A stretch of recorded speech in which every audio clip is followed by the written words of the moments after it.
السلام عليكم ورحمة الله وبركاته، والصلاة والسلام على رسول الله صلى الله عليه وسلم. في قرية صغيرة على أطراف جبال شاهقة، عاش رجل يدعى رافع. كان يعمل حرفيا في صناعة الفخار، وزوجته زينب، وكان لهما ولد واحد اسمه سامر. لم يرزقهما الله إلا بعد سنوات طويلة من الزواج. كان رافع رجلا يؤمن بالخرافات والأساطير، ويزور بين الحين والآخر ساحرة شهيرة لتكشف له المستقبل. فذات يوم أراد أن يسافر لبيع منتجاته في المدينة البعيدة، فذهب للساحرة كما اعتاد ليقرأ له الطالع. نظرت الساحرة في كفه وقالت له: ستلد زوجتك فتاة ستقلب حياة ابنك رأسا على عقب. فشعر رافع بالقلق، فقد كانت زينب حاملا وخائفا على سلامة ابنه الوحيد، لكنه لم يجد سوى التمني أن تلد قبل رحيله ليقرر مصير المولود. ومرت الأيام حتى تأخرت الولادة وحان موعد سفره، فقال لسامر: لقد سمعت ما قالته الساحرة، والآن أنا مسافر. إذا ولدت أمك بنتا فلا تتركها تموت، لكن احذر فهي قد تجلب لنا المتاعب. سافر رافع، وولدت زينب طفلة جميلة كالقمر سماها ليان. أحبها سامر على الفور، وقال في نفسه: إنها صغيرة جدا، سأحميها وأجعلها بخير مهما حدث. كبرت ليان في أمان، وكان سامر يراقبها عن قرب ويحبها حبا عميقا، حتى جاء اليوم الذي عاد فيه رافع ليستطلع الأمر، معتقدا أن الولد سينفذ وصيته حرفيا، لكنه لم يعرف الحقيقة. اضطر سامر لمواجهة قلبه، فقرر حماية أخته مهما كلفه الأمر، فأخذها معه وركب حصانه وانطلقا نحو الغابة البعيدة بعيدا عن أعين والده. في عمق الغابة وجد سامر مكانا مخفيا بجانب نهر صاف وأشجار كثيفة، فصنعوا كوخا صغيرا من الخشب وأصبحوا يعيشون فيه بسلام بعيدا عن أعين البشر. تعلم سامر الصيد وصنع أقواسا وسهام، وجلب معهما جروين صغيرين ليكونا رفقاء لهم، بينما ليان تكبر وتصبح فتاة جميلة ذات شعر بني حريري وعينين كالنجوم. وذات ليلة بينما كانوا نائمين سمعوا هدير حيوانات مفترسة، فقامت ليان لتتفقد الأمر، لكنها شعرت بالخوف، فخرج سامر بسيفه للدفاع عنهم، وكانت ليان تساعده بالقوس والسهم حتى تمكنا من طرد الحيوانات بعيدا. بعد أن هدأت الغابة عاد سامر مع ليان إلى الكوخ، وجلسا يفكران فيما حدث. وقال سامر لنفسه: لا أستطيع العودة للمنزل الآن، أخاف على حياتها إذا علم أبي بالأمر. في صباح اليوم التالي نهض سامر وأعد الطعام مما اصطاده بالأمس، بينما ليان كانت تساعده في تنظيف الكوخ وترتيب الأشياء الصغيرة.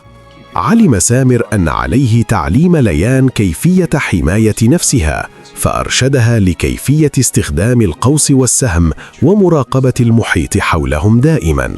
ومرت الأيام وأصبح لديهم روتين يومي. سامر يذهب للصيد مع الحصان والجروين، وليان تقوم بترتيب الكوخ وتجهيز الطعام. ذات يوم قررت ليان الخروج إلى ضفاف النهر لغسل بعض الملابس، فحذرها سامر قائلا: احذري، لا تدعي أحدا يراك. بينما كانت ليان تغسل الملابس ظهر فارس شاب من بعيد، وكان يتجول مع حراسه، فأخذت ليان الملابس وانطلقت بسرعة إلى الكوخ دون أن يكشف أمرها.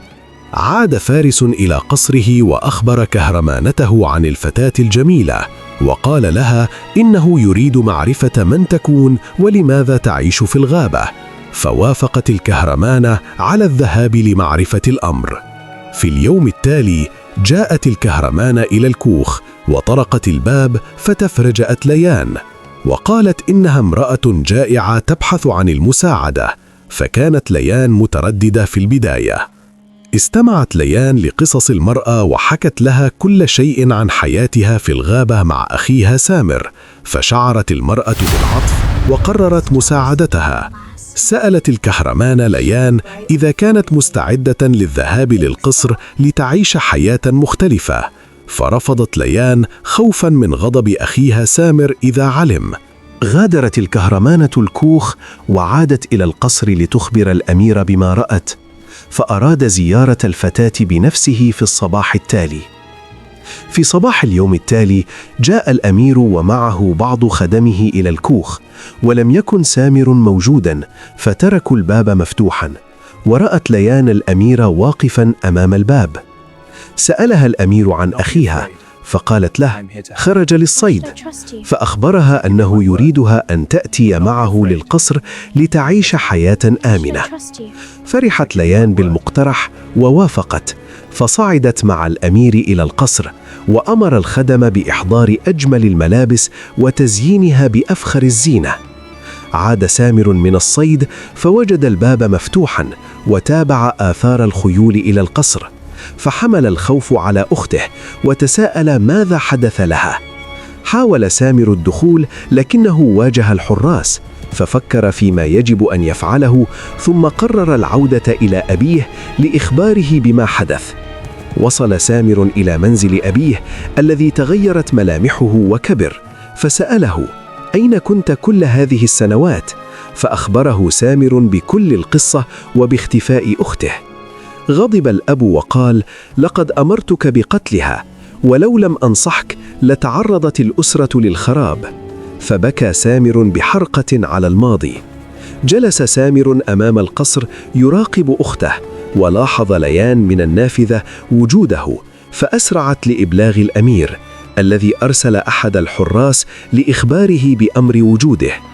دخل سامر القصر ورأى ليان بصحة جيدة ومرتدية أجمل الملابس، فتوجه نحوها واحتضنها وهو يشعر بالراحة والسعادة.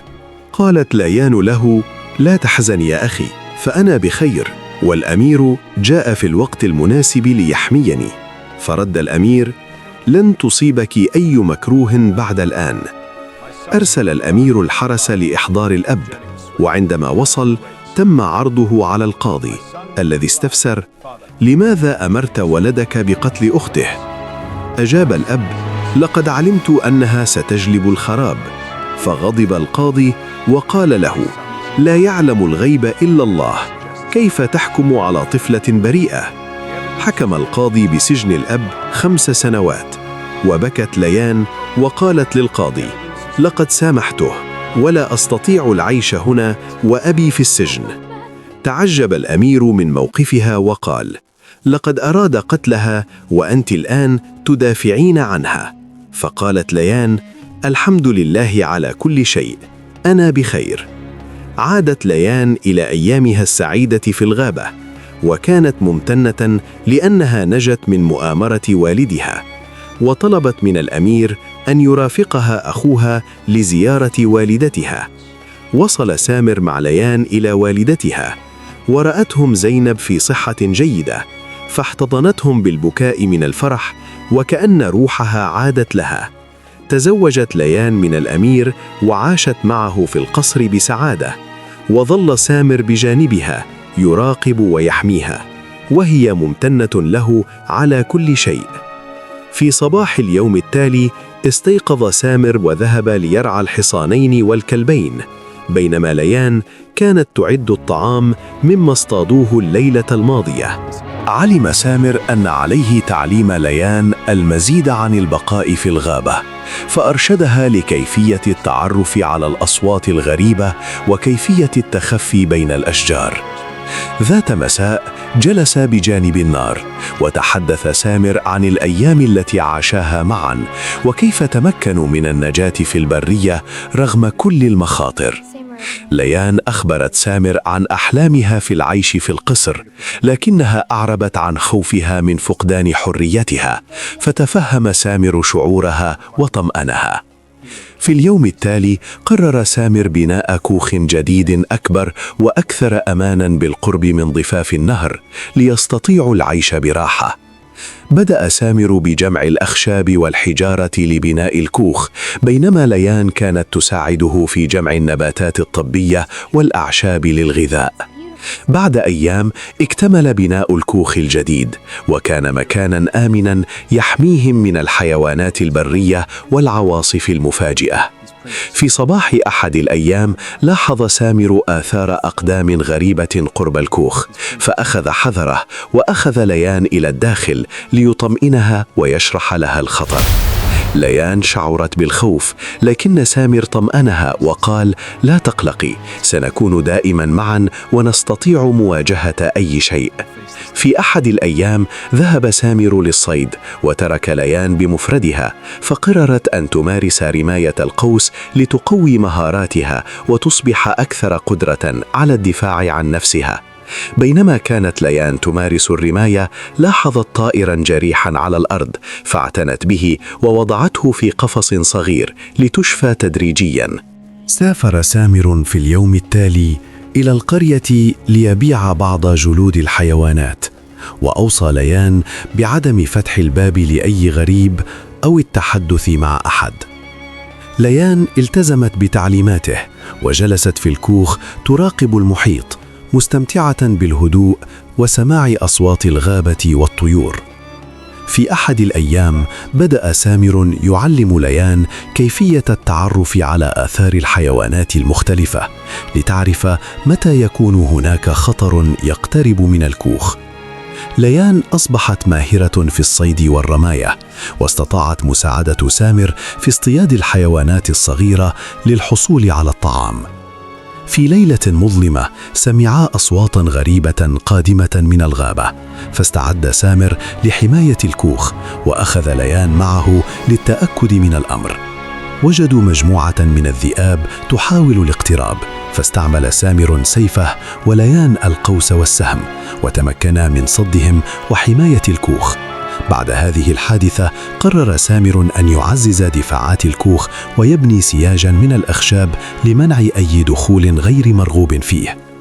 مرت الأيام وأصبح الكوخ مكاناً أكثر أماناً، وعاش سامر وليان في سلام نسبي مع روتين يومي للصيد والطعام. في أحد الأيام قرر سامر تعليم ليان كيفية معرفة النباتات السامة من غير السامة حتى تكون حذرة أثناء تحضير الطعام. ليان أصبحت ذكية وحذرة، وتعلمت الاعتماد على نفسها في الكثير من الأمور، وأصبحت قوية ومستقلة. ذات يوم بينما كانوا بالقرب من النهر، لاحظوا بريقا غريبا في الماء، وعندما اقتربوا وجدوا صخرة كبيرة عليها نقش قديم يشبه رموز الغابة. سامر قرأ الرموز وشرح لليان أن هذه العلامات تشير إلى أماكن خاصة كانت تستخدم من قبائل قديمة في الغابة. قررت ليان استكشاف هذه الأماكن مع سامر بحذر لمعرفة أسرار الغابة واكتساب مهارات إضافية للبقاء على قيد الحياة. في صباح أحد الأيام جاء سامر وليان إلى الوادي الذي وجدا فيه آثار القدمين القديمة، ولاحظا نباتات غريبة وفواكه لم يرياها من قبل. ليان أخذت بعض الثمار لتجربها، وأكد سامر لها أنها صالحة للأكل، وأخبراها أنها يمكن أن تساعدهم على البقاء لوقت أطول.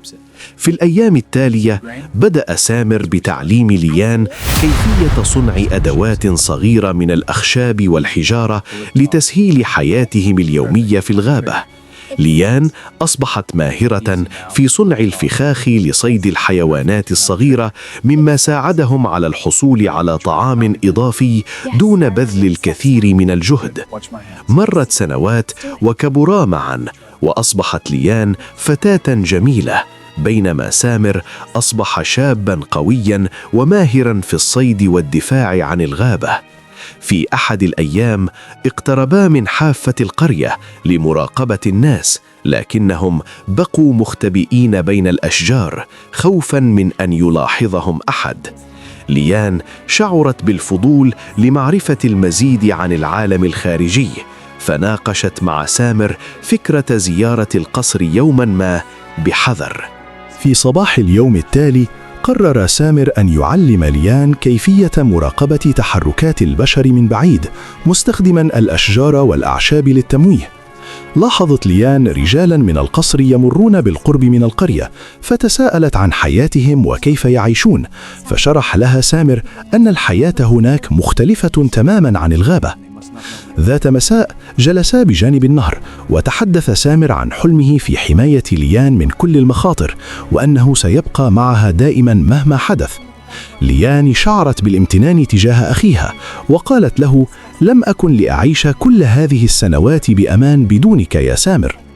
في أحد الأيام اكتشفوا كهفا صغيرا بالقرب من ضفاف النهر، فقرر سامر أن يكون ملاذا إضافيا لهم في حال الهجوم أو الخطر.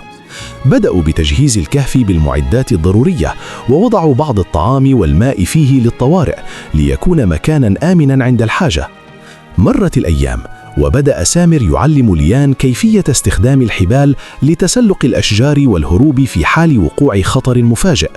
ليان بدأت تصبح شجاعة وقوية، وقادرة على مواجهة أي حيوان بري أو موقف خطير بمفردها إذا لزم الأمر. في ليلة مظلمة سمعوا صوت خطوات غريبة قادمة من الغابة، فأمسك سامر بسيفه ورافقه ليان وهي تحمل قوسها وسهامها. وجدوا مجموعة من الذئاب تحاول الاقتراب من الكوخ، فاستعملوا معا كل أسلحتهم وتمكنوا من صدها دون أي إصابات.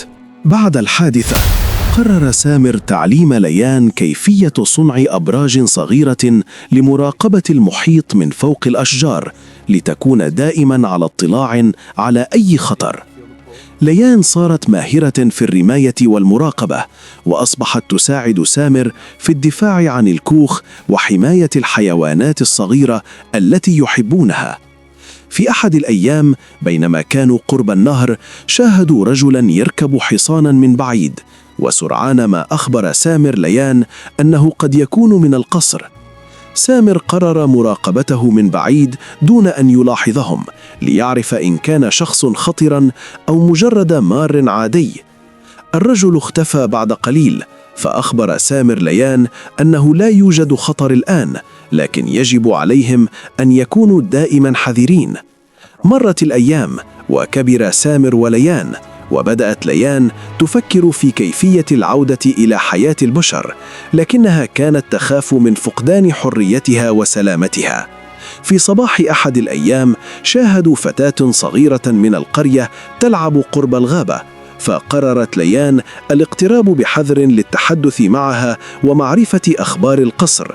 الفتاة أخبرتها أن الأمير يبحث عن فتاة شجاعة وجميلة، وأن القصر مليء بالخدم والحراس الذين يعتنون بكل شيء. ليان شعرت بالفضول، لكنها ترددت خوفا من أن يكون ذلك فخا، فناقشت الأمر مع سامر الذي نصحها بالصبر والحذر.